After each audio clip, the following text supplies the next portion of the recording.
Well, good morning, everyone. It's, was it Wednesday? Wednesday, April 18th? I think it is.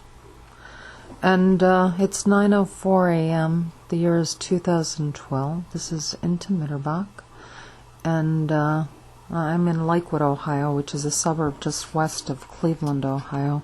And I'm running out of things to say. This broadcasting, this backyard broadcasting idea is, I think it's a good idea, and I think you can use that to come up with some means of economic independence. But I'm running out of things to say because I'm not really an expert on anything in particular, so my observations are general and vague.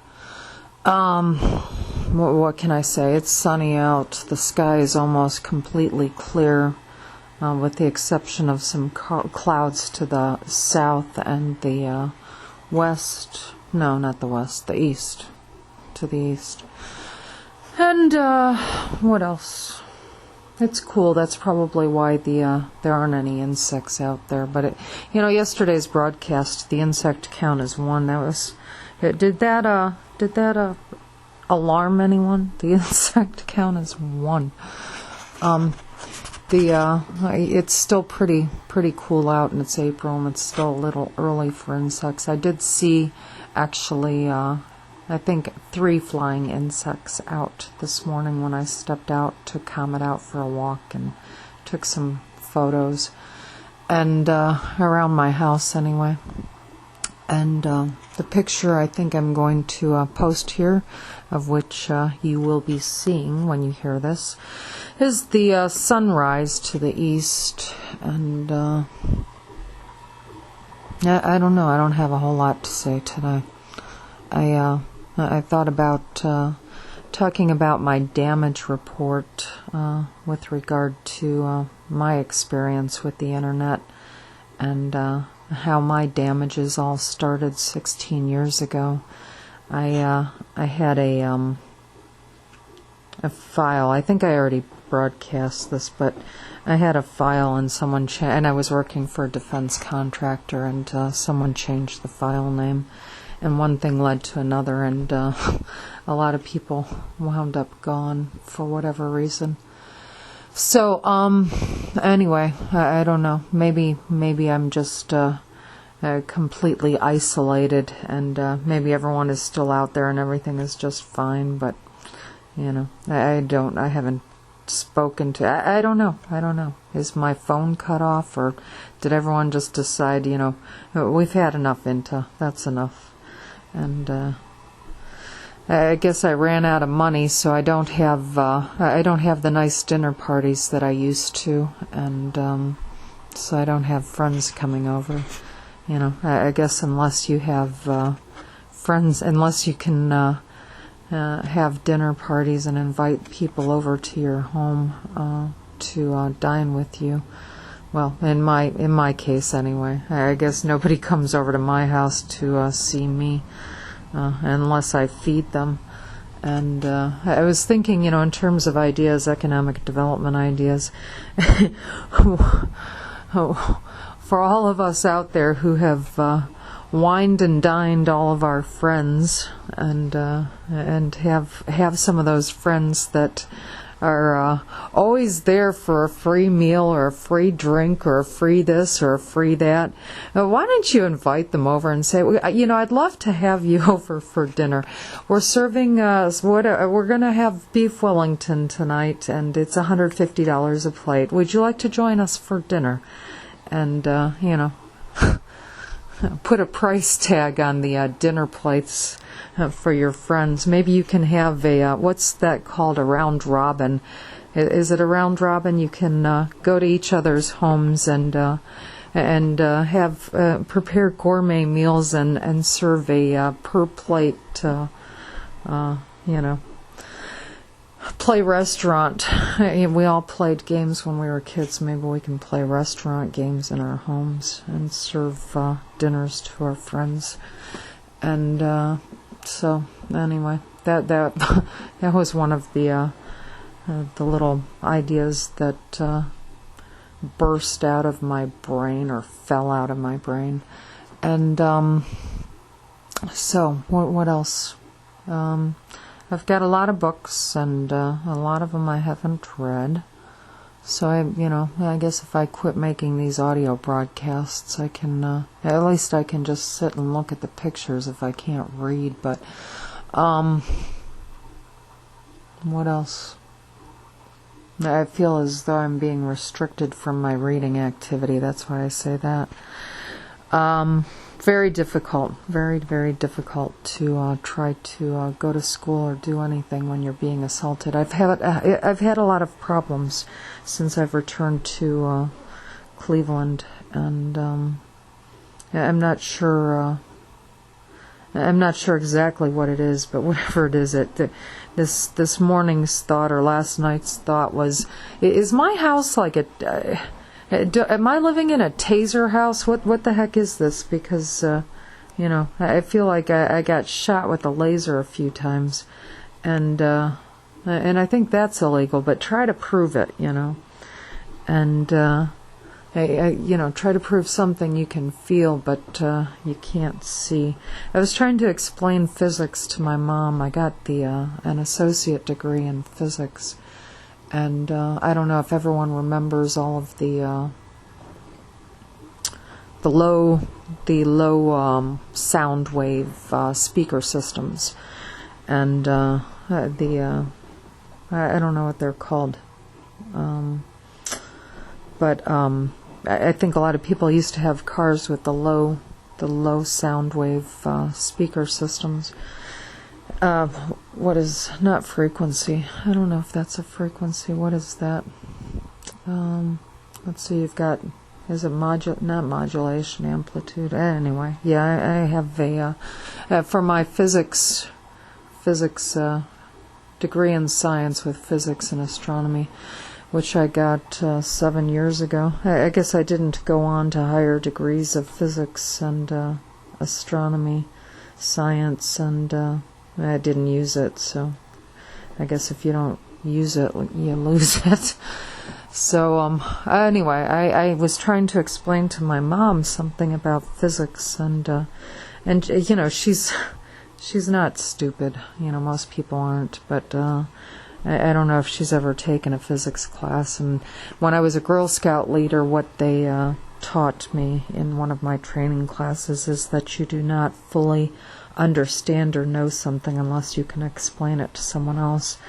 And in the Cleveland area, and I don't know if this is throughout the United States, but in the Cleveland area, they banned the low sound wave stereo systems in cars. You're not allowed to have those. They don't like that. So and you're not allowed to play your music loud. You're not allowed to honk horns. They wanted everything very quiet. And so I guess they banned all noise in the Cleveland area. And, so much for the hustle and bustle and sound of the city. It's nice and quiet, just like out in the middle of a field, in the middle of a rural area and out in the country. And everyone's gone, and it seems like it to me anyway. But anyway, the low wave kind of sound waves. They're like earthquakes. The waves travel through the earth, and they cause a lot of damage. And I was trying to explain to my mom that those stereos that she used to hear, you can feel those. You can feel sound waves. One of them had driven up behind me, and I had a little ribbon with a bat hanging on my rearview mirror, and the sound waves from the stereo system caused the ribbon to vibrate and oscillate, and I was trying to explain them. My mom didn't see it, and I was trying to show that to her and explain it to her so that she could understand. Not that she didn't understand, but try to explain to her what I was talking about. And it's very difficult trying to, when everyone pretends that they are the what are they, the review board on the against Galileo. It's very frustrating, Let's go back to the day of Galileo and try to explain, go through what Galileo went through. That's difficult. And so anyway, I was trying to explain to my mom that physics, you can't necessarily see it, but you can feel it. And you blow on someone's, if you blow on your hand, you can feel that, but you can't see that, and that's an example of physics. And the heat that you feel on your skin, maybe from the sun, is an example of physics. And these things can be increased and decreased in intensity and area. And you can feel those things. And I think there was some story about a police officer brutality kind of thing, where the police officers, in my personal opinion, they've got their hands on weapons of which they use and don't necessarily have the sense to use those. I'm sorry to say this is. Sometimes I wonder if they're intelligent enough or experienced enough to have a weapon in their hands and be using that. I mean, that's a major judgment. In the United States, we have a judicial system, and you sit down in a courtroom with a judge who has gone through years and years of education and training and before that judge makes that judgment, that judge has gone through a lot before they get there. And the police make judgments all the time. They make judgments throughout the day. And so if you compare the experience and the education that a judge has to make those kinds of decisions, and a police officer, making judgments very routinely and frequently. I've had a few judgments made upon myself. Go outside and do a demonstration of your Shakespearean skills, in front of a police officer, and see whether or not they think you need a psychiatric evaluation. There are no. I'm going off in tangents. I realize that. But with regard to the psychiatric system, and maybe I'll talk more about that, the police officers can make a judgment that you need a psychiatric evaluation, and that's it. They look at you, they say, for whatever reason, yes, I've judged that you need a psychiatric evaluation, and basically they haul you away and lock you up in a psychiatric hospital or unit or whatever in the hospital, and then you're processed through the psychiatric system. You aren't given the right. They don't read you your rights. They don't provide you with any information. They don't talk to you. They just make a judgment, and that's it. You're gone. You're gone. And so it goes on and on and on. And I've had 16 years of it. I had a situation in Huntsville, Alabama. I was working for defense contractors, and I had a couple things that I going on, and I'm not sure exactly what happened, but I thought I got hit with a weapon that I wasn't familiar with, and I didn't expect, kind of comparable to maybe the American Indians that were here when the explorers came, and the early American explorers, and conquered the New World. The Indians, I don't think, knew what guns were, and so kind of the dumb little mommy working as a secretary got hit and didn't know what she got hit with, and they said that she was mentally ill.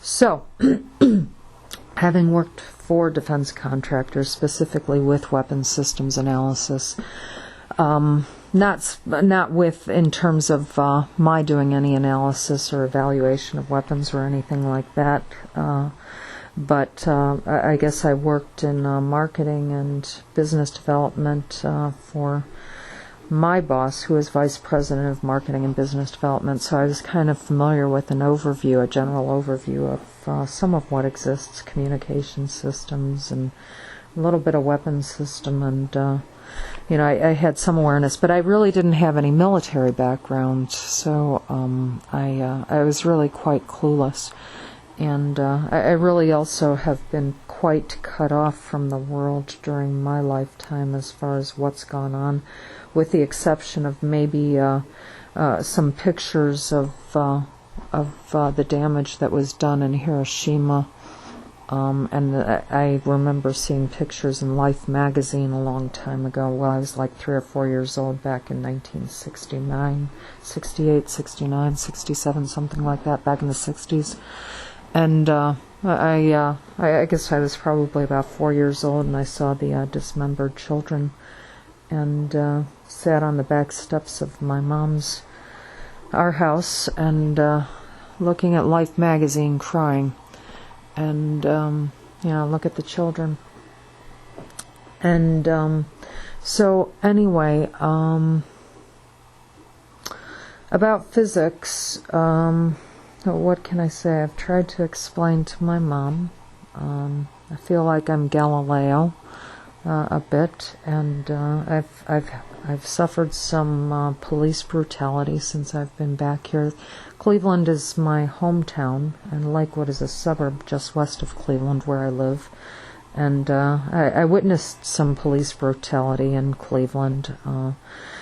When I was working for an insurance company, Prudential Healthcare, I was up on I think the 23rd or 24th floor of the Erie View Tower, and I looked out the window, and there were, I think, probably, 4, 5, 6 police cars down on what was it? I don't know what street it is. I don't remember the street names. It's a major street. Maybe it's Superior. And looked out the window, and the police were beating, I don't know, there were 4, 6, 8, 10 police officers and a man getting beat up in the middle of the street.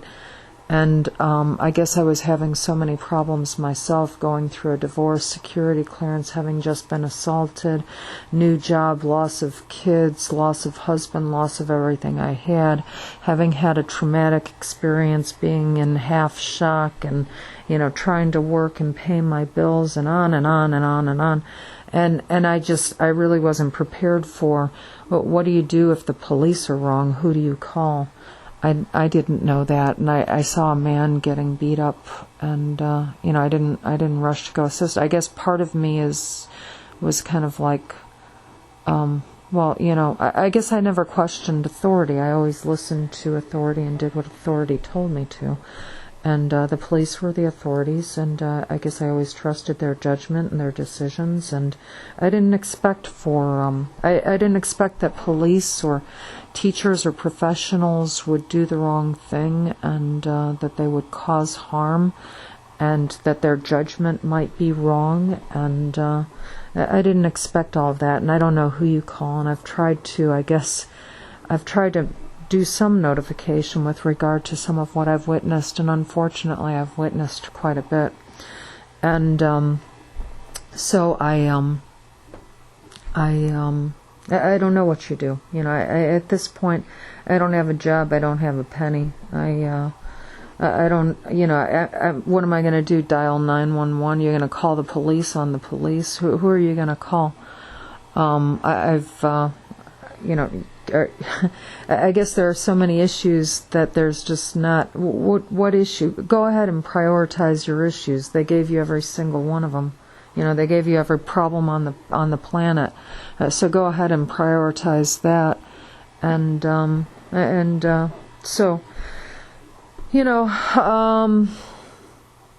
Anyway, what I started out with physics, trying to explain physics to my mom, and I don't know. At this point, I guess I've lost track because I've gone in a few directions.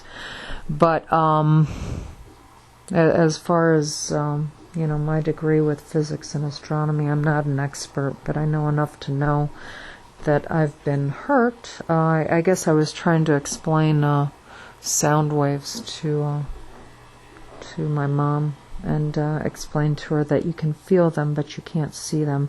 And I don't think my mom's ever been to a rock concert and stood in front of a speaker where you could feel the sound waves coming out of the speaker.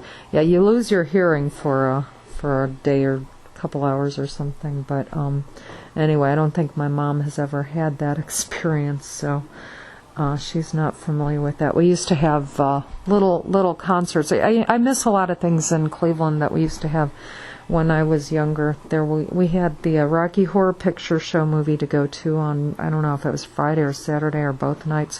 One of the theaters every weekend played Rocky Horror Picture Show, and it was just kind of a fun thing to do.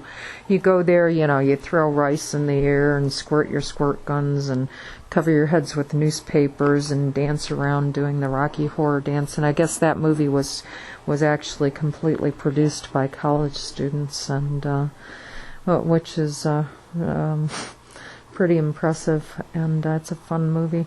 And I think it's got a lot of answers in it too, a lot of illumination. And so we had that to do. There used to be concerts at the there was a theater up on Lorraine Avenue near 117th Street, an old theater that had shut down, and it was reopened for local band concerts. So we used to be able to go there on like a Friday night and see the local bands play in concert. And that was a fun thing to do. I don't know. And we had discos. There were like teenage discos. We had that. I don't know that any of that is still around. We had dance clubs that were specifically for kids, and no adults. Adults keep out. Kids only. There were a lot of things for kids to do. And I don't know. There was a nice little local movie theater here in. Oh, there's the phone. Hold on. I'm going to cut this off, and I'll be right back. Okay, I'm back. It's now 9:47 a.m. and it's still Wednesday, April 18th, and I was talking about things to do, things that we could do when we were kids, and I don't know what happened to all those things, and I was just trying to quickly review here.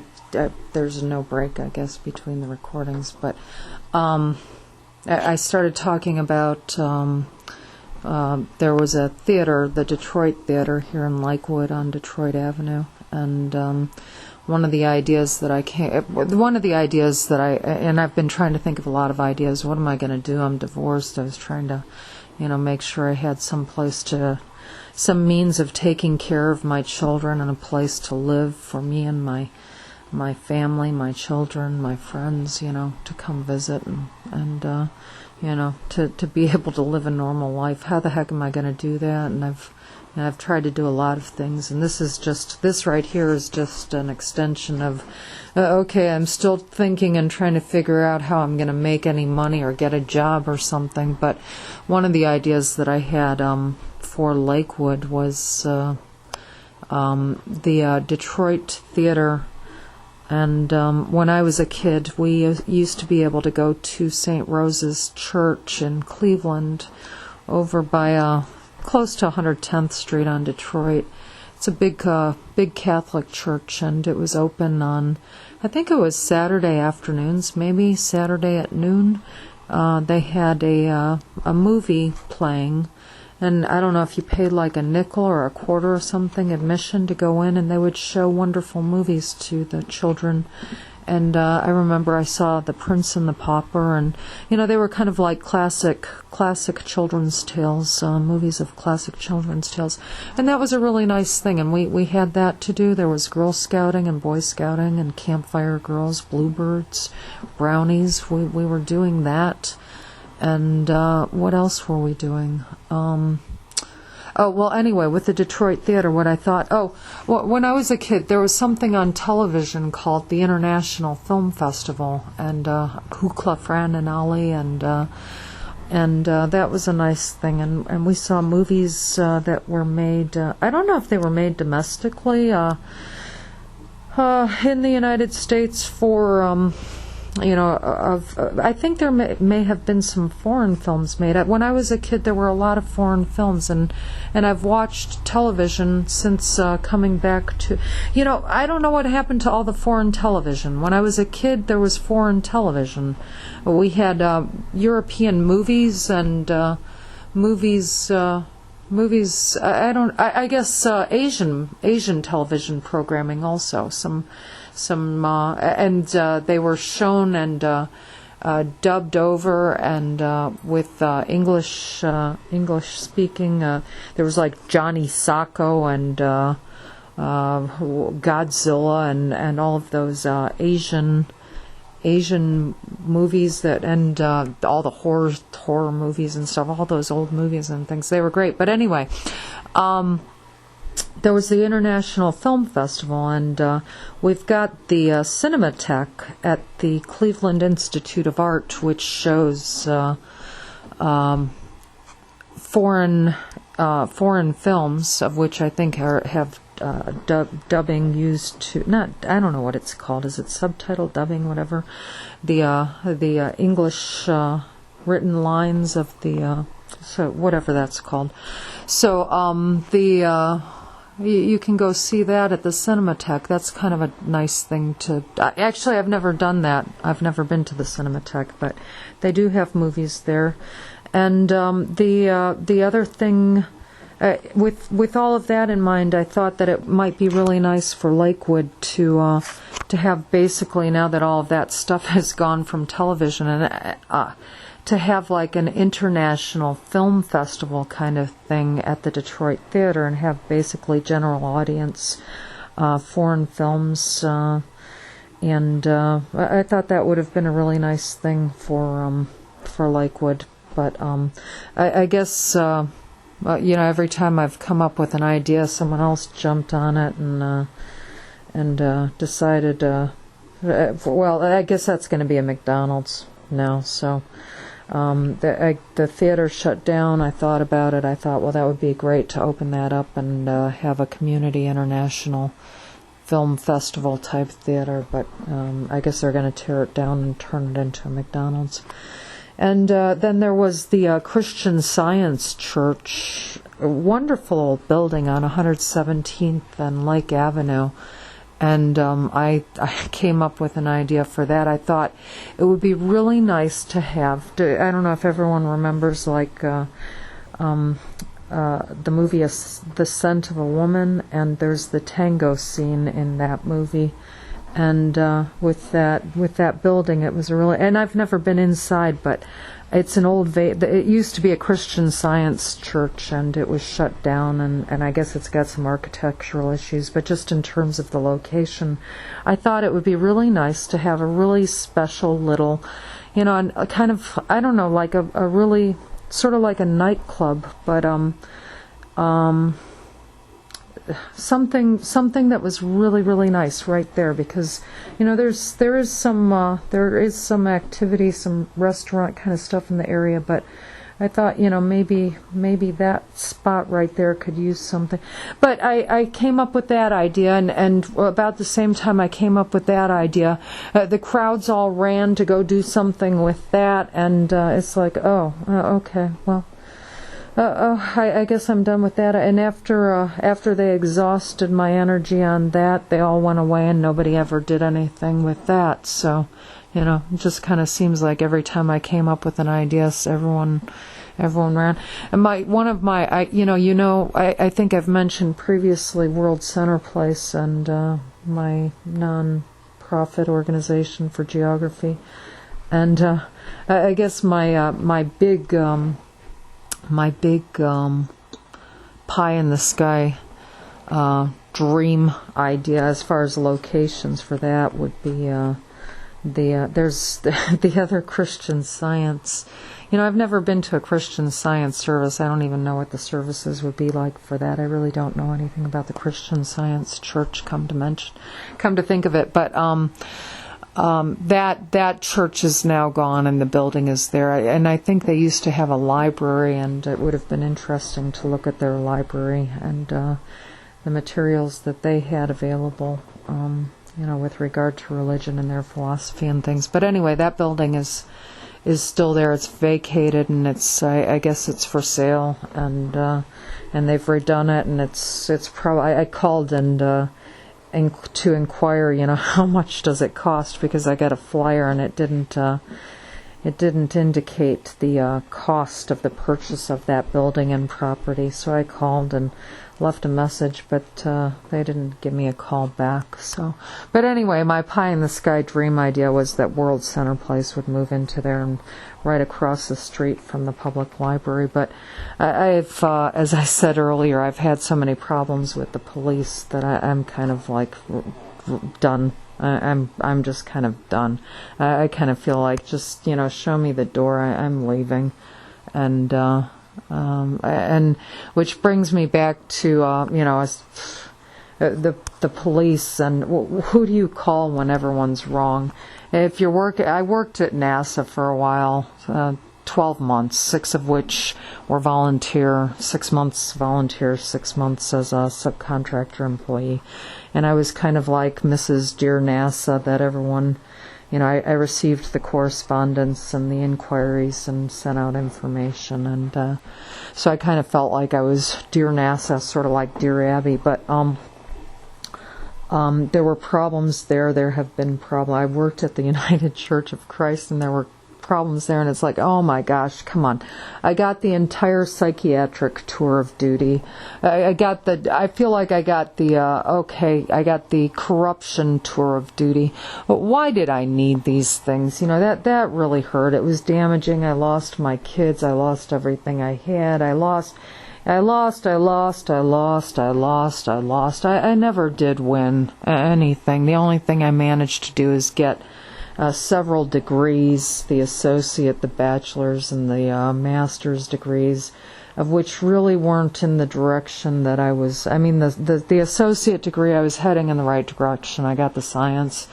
And then, I enjoy geography, and I can promote geography and everything. I love geography, learning about the world. But that really, I don't know. I just really didn't get what I took the math series over.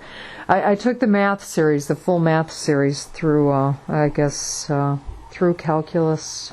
I had, the first time through, I went through pre-calculus, and I got to calculus, and then I didn't carry on and get through it, and then I took it all over again and made it through calculus, and I kept trying to get the engineering degree, and I kept trying to get through the math classes and go further, but by the time I picked it back up, and now again, it's now the year 2012, and so I took my last math. Yeah, I'm off on another tangent. I realize that, but I took my last math class in 2000. What was it? 2005. I graduated with my associate's degree. So then when I was working on my bachelor's degree, I started going, trying to pick math back up. But, if you don't stick with it and, get through it, it's very difficult. It's probably not impossible, but, anyway, so now I'm working on a PhD. It's going to be public policy for international non-governmental organizations at Walden University, which non-governmental organizations, NGOs, of which I've never even heard about, so I was trying to figure out what the heck is an NGO, and I started thinking, well, that's probably organizations like Red Cross, Greenpeace, Amnesty International, and all of which are organizations that I would probably support. Maybe not all of them, in terms of NGOs, but it sounds like, something that I've had an interest in the past, but basically I'm going to be qualified to do. I guess I'll be more thoughtful, but it's, I don't know, public policy. I guess I never thought in terms of sitting down and writing policies. I don't know, is that what the President of the United States does? Does he sit down and write policies? What exactly does the President of the United States do? What does he do? He meets with leaders around the world. He talks with, or he or she, I guess in our case we have a he because, around the world there are women leaders around the world, but the United States still has not had a woman in the leadership position of President of the United States. And so anyway, what the heck do they do specifically? And I guess one of the issues with regard to the presidency, and I'll cut this off here real quick here, but one of the things that I asked my mom is originally from Latvia. She came here after World War II, and I think she's been an exemplary citizen in terms of her involvement with the community and volunteer work and League of Women Voters, PTA, political campaigning. She's gotten involved with schools and the community and done a lot of work for the community, and she's worked on political campaigns on the local level, I guess council person level, and she's worked on up through the governor of state governor level. But she became a citizen of the United States, and one of the things, kind of her big things was.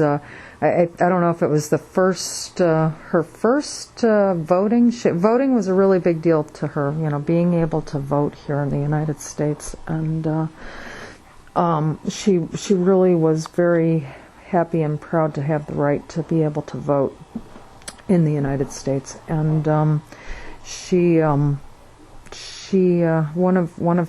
was. On November 4th, 1969, it was voting day in Cleveland, Ohio. And I don't know if it was the presidential vote or what it was, but she went into labor on voting day, and she did go to her voting poll in labor to vote before she went to go deliver her baby at the hospital. And that was my brother, who later became a Marine. And I'm not going to say any more about that because we've got issues right at the moment, and maybe permanently at this point. But anyway, my voting and being a citizen and everything was so important to my mom that she actually went to vote while she was in labor before on her way to the hospital. And so I asked my mom recently, having thought about a lot of issues, how do you feel about being a citizen of the United States? One of the things that I heard on the news that I kind of thought about as an issue is I think a lot of people kind of felt like, you don't deserve to get medical care in the United States if you aren't a citizen here. And I thought you can't refuse medical care. There's, with medical care, that's ridiculous because the doctors have an oath internationally to, as far as I know, and I don't know that. Again, you've got the 197 countries and territories, but it's my understanding that when you become a doctor in the United States, you have basically you have made a commitment to care for people under I guess any circumstances. I had a Red Cross certification for. I don't remember what it was, but it's kind of like it's a real serious thing. When you're certified Red Cross, you're making a commitment to, if there's a situation that you can you can't refuse medical assistance or first aid care assistance. If you have that qualification, then you're on call. Boom. So anyway, what was I saying? the medical care and whether or not to refuse that to people in the United States, and I don't think that's okay. Whether or not you refuse care to people because they are not citizens of the United States, and I'm sure that has a lot of gray areas and a lot of issues and details that to think about that in itself. But that was one of the issues. But it made me think about my mom being a citizen of the United States and becoming a citizen, and what her rights were. And one of the rights that she does not have as a citizen of the United States is to that she may not become president, because you have to be born in the United States to become president of the United States. So I asked her, well, how do you feel about that? I mean, you've become a citizen of the United States, but you are not entitled to all the privileges of citizens of the United States. So you're kind of like a second-class citizen, basically. And so I don't know. I mean, is that what you want? You come to the United States, become a citizen of the United States, but you're never granted full rights of citizen. And what are the limits to that? And what are your restrictions? And I started thinking about my idiocy as a kid. I did some stupid things, and I don't know what all the laws are with regard to citizenship, but new citizens in the United States. But I started thinking, oh my gosh, you could lose your citizenship because of, my mom could have lost her citizenship because of some of the stuff that I did, just stupid stuff when I was a kid. So.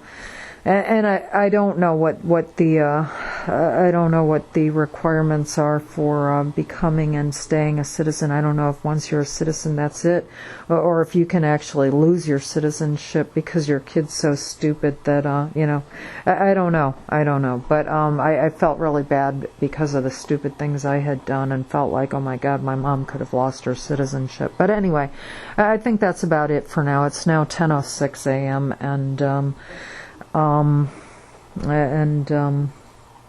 I guess for whatever reason, I don't think there's a justification for what's happened to me. I've gone through a lot of damage, and I felt like, damage reports. Did anyone write up the damage report on me when I got hurt working for the defense contractor?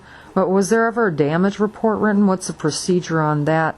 Is that like an OSHA thing? Does anyone even know where OSHA is and what OSHA is? And do we need like federal offices here in the Cleveland area? It just goes on and on and on and on. So anyway, that's my my brain spill of the morning, and I don't know how long I'm going to do these, because I run out of I don't know. I guess if I run out of ideas, I'll run out of broadcasting effort. But right now it's 10:07 a.m. It's Wednesday, April 18th, 2012. The interior temperature is 63.5 degrees. This is Inta Mitterbach. I'm in Lakewood, Ohio, and of the United States, and which, as I've said, is a suburb of Cleveland, Ohio. And what else? I think that's it. Have a great day, everyone. Thank you.